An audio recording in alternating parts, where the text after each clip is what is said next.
All right, the software you're going to want to open now is called CorelDRAW. And when you open CorelDRAW, you're going to get this welcome menu. Now, you're not going to have recently done things, so you're not going to have recent files. So don't worry about that. What you need to see is the three buttons that ask you to make a new document, new from template, or open a document. You're going to want to click new from template. I've sent out a template called laserengraver.cdt, and everybody should have it. It should be the only thing that comes up. It's under the first category called advertisements, just so it would show up at the top. Um, that's what you're going to want to pick, and go ahead and click open. This is going to give you a new file that is the size of the table in the laser engraver, which is 32 inches by 18 inches. That is a little bit larger than the boards that we're going to have. We're going to have 32 by 16. So what you need to do is come up here to the top ruler, click and hold, and this little dotted line is going to follow you. Come down near the bottom of the page, and when you let go, over here, you're going to see negative, and it's going to be the measurement of wherever you dropped it. Change that so that it's negative 16. So that shows you the very edge of the board. Anything that happens below this would not engrave or cut on the board. So that's a very important thing. The other thing you're going to want to do is under Window, under Dockers, you're going to come down and pick the color Docker. This is actually going to be really useful after we import our file and ungroup everything so that all the lines are individual lines. You're going to be doing a lot of changing of colors and changing things to either blue or red. So having this out is good. If you don't see the right palette, what you need to do is drop it down where it says the palette name and find the one that matches mine. You may have to come down under the palette libraries. You may have to come out of one of these folders, but find the one that says CMYK palette. And what you're going to want to do is where the dots are, make sure it says show color names. Go ahead and select that. That way yours should look like mine. Now, if yours is up in the blacks, you can just hit down until you start to see the red one because it'll be below blue. So you have blue and you have red. Those are the two that you're going to need. All right, so our next thing is going to be we are going to import the PDF that we made before.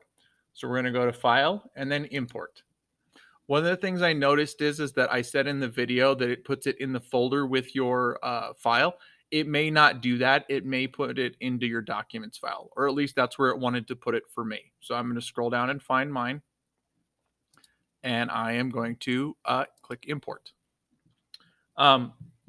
Import text as text. For whatever reason, even though the text is hidden, it seems to show sometimes when we export it. Not real sure why, but if we just leave it as text, it makes it real easy to delete. So when we hit OK, you're going to notice that I get this little corner. And the corner I'm going to want to take up as very close to the top left corner as I can. And I'm going to click, and my file's going to come in. Now, the nice part is as you see, everything is above the line that I put. And as I start to look at the top, everything looks good. Nothing is overhanging or any of that. I'm zooming in and out using the scroll wheel on the mouse. You'll kind of get the hang of it after a while. I'm kind of checking it now just to make sure everything's lined up so that if I had to move something, I could do that now when this whole thing is a group and not when it's been ungrouped and things are individual then. All right. So the first thing I want to do, because this is all one thing. If I wanted to try to like get rid of this text or something like that, as you can see, I click it, it clicks everything. So I want to right click on it and I want to go to ungroup all objects. Okay. Ungroup everything. So now if I zoom in where I see some text, I can draw a box around it and push delete and make it go away. Okay. That's kind of the first thing we're going to do is I'm going to get rid of the things I don't need. So on the each of the elevations, you've got some of these edges of the walls where the walls are actually, these are actually the edges of walls behind the wall that is showing. So I can get rid of those. Same with stuff like this where I have these kind of random lines. I can draw boxes around them.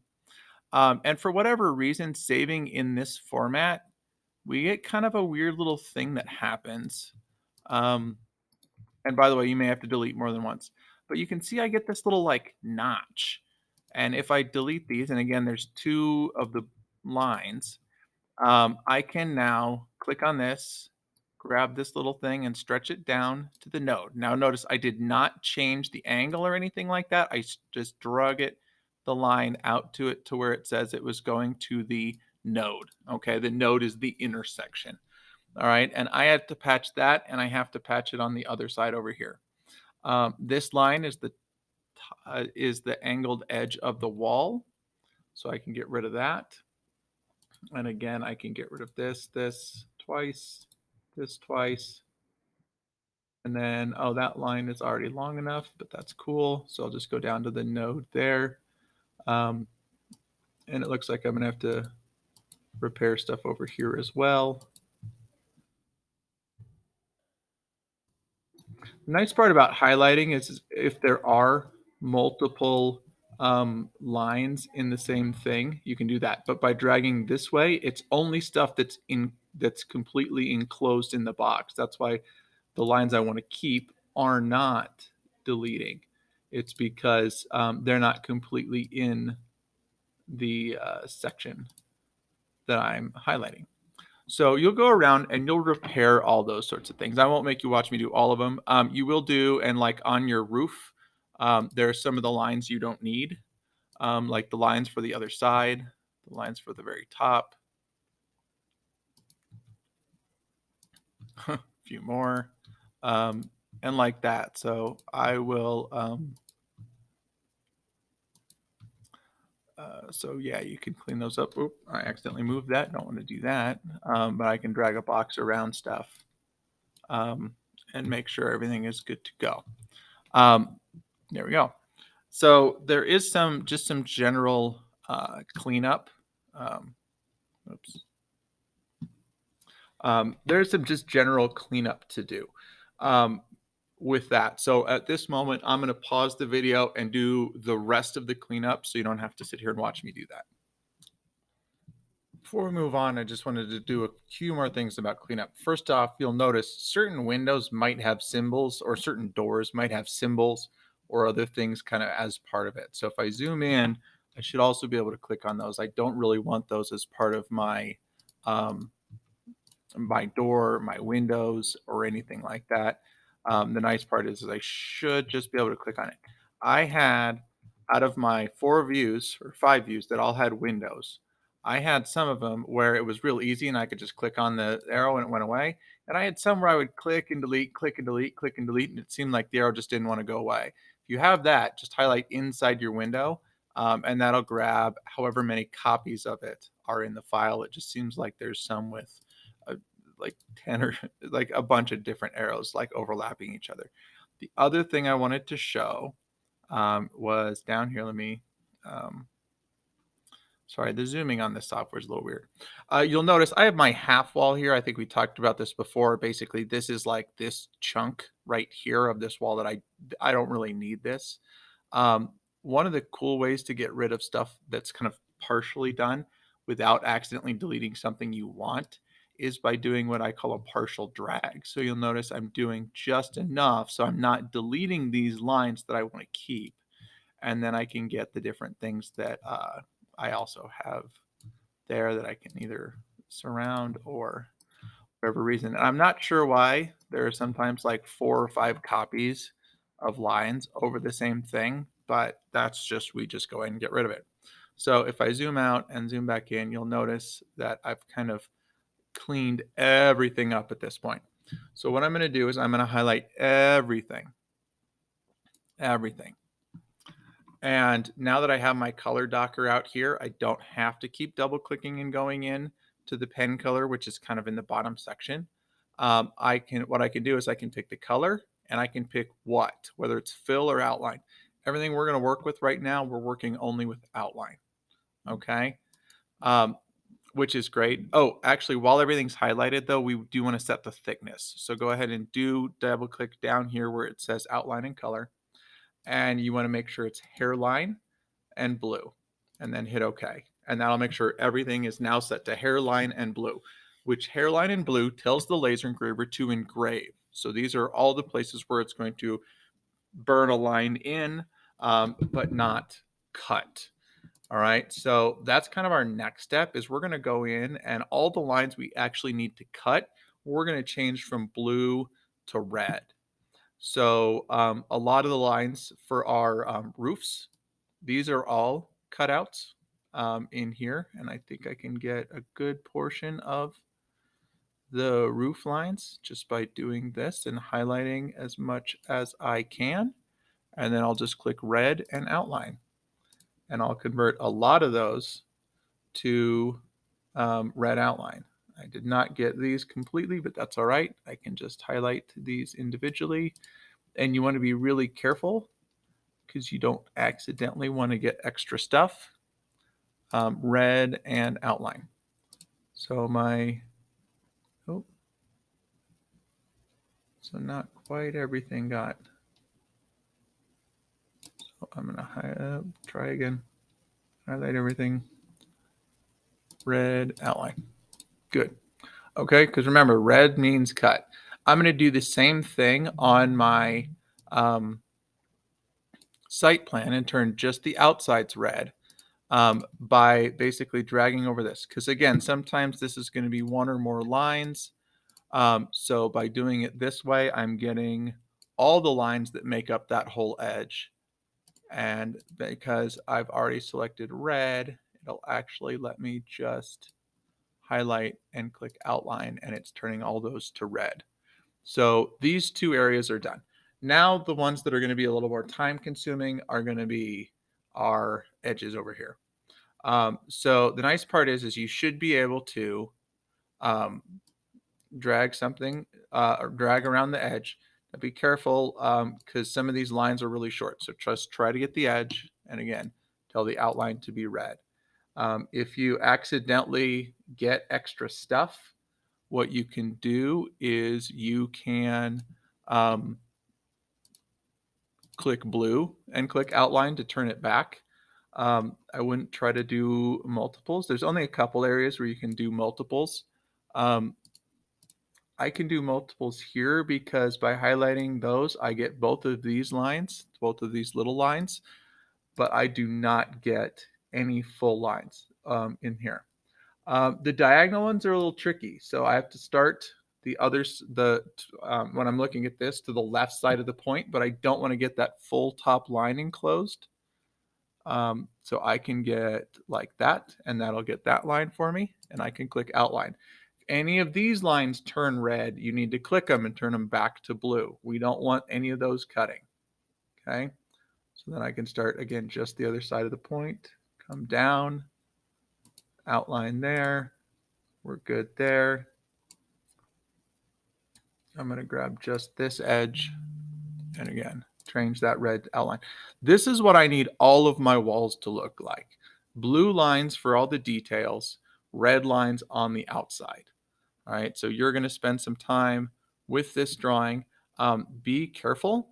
There are some spots where it's a little bit tricky.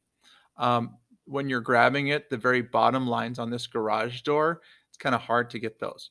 Oh, and you'll notice there are some extra lines that showed up. Let me scroll this back over because I had them show up a couple of different places. You'll notice here they showed up on two ends, here on the one end. And that is because you have a white area of color. So it turned the outline blue when we changed the outlines to blue. So here's how you fix that. You actually zoom in over here. And when you click, you see how it selects a whole area. And if I push delete, the line will get lighter. But the thing is it's on both sides. So you may need to figure that out and see how I had to delete on both sides there. But again, I know I'm doing the right thing because I'm clicking in the white space, so it's leaving the correct line. So any of them where you see the edge of the wall, click in the area in the white areas around it and delete it. You'll notice I'm having to do that in several sections so that I don't get that extra line, because it'll either engrave it in, or if you turned it red, it would cut it. All right, but you do need to, and so in these areas, again, I'm going to pause the video and jump forward a little bit, but in like these areas too, you are going to want to drag something like this to be able to turn that line red. And as you could see, some of those had those extra little lines that if I get a little too wide with this, um, I'll start to get red lines there, and I don't want that. So I'll go back to blue, tell it to be the outline, and then I'll drag much closer so I don't get the extra ones as I go red and outline. So again, I'm going to pause the video and come back with just the final steps once this is all. So this is the document all complete. Oh, except for one line. It does look like I forgot one. So double check and make sure, because each of the individual wall, oh, I forgot two. Yeah, that's rough. And I gotta get real close to this one. And because remember, each of the individual lines, you want, or individual wall sections, you want the machine to cut it out. Okay. So you can see I've got one big section here, 2, 3, 4, 5, 6, 7, 8, 9, 10. And if I double count around here, 1, 2, 3, 4, 5, 6, 7, 8, 9, 10. So I do have all my walls that I need. I have my 6 roof panels. I could use my Revit file to validate that, but I've got everything ready to go and just the red border around the edge. Okay. I will have saved this. I would suggest saving it first into your file, probably the folder where your house project is. And then the next thing you want to do is you want to do a save as, because you want a copy of this. You did a lot of work changing line colors, formatting, cleaning things up. So now we want to make sure we preserve that. So save it somewhere where it is safe. The other thing you're going to do is you're going to save it into a folder that you make on what's called Lab Share. Okay. Lab Share is a folder that we use to transmit files from the computers where we do our design work to the computers that run our machines that cut things out for us and make things for us. So the way you're going to do that is after saving the first time, which you didn't see me do, but you're going to definitely do that. I'm going to hit save as. And the place I am going to go is to the EHS folder, student share, engineering tech, and at the very beginning it says laboratory share. Okay. Find the 2A architecture folder. And what you need to do is make a new folder, and you need to name it your last name, dash, and then the first letter of your first name. Okay, this is your folder. You'll hit enter, double click on it so you make sure that you're inside that folder. Okay, some of you may save this as the same file name. So I want you to make sure you're in your folder. All right, and then that's where you're going to save it. All right, so you're going to save it in there. Again, that is saving a copy of it. So again, do all the steps in this video to make sure the laser engraver file is perfect. It's kind of tedious. It's kind of a little annoying. It can be a little finicky based on how the importing, the exporting, and how all that stuff came over. I've given you the simplest way to do everything so that you should get all of your stuff done and done correctly. Follow all these steps. Take your time. Do it all correctly. And then that way you will have a good file for laser engraving. This is going to be the end of this video because at this point, your engraver file is 100% ready. The next thing that you're going to need to know how to do is actually engrave and cut out the board.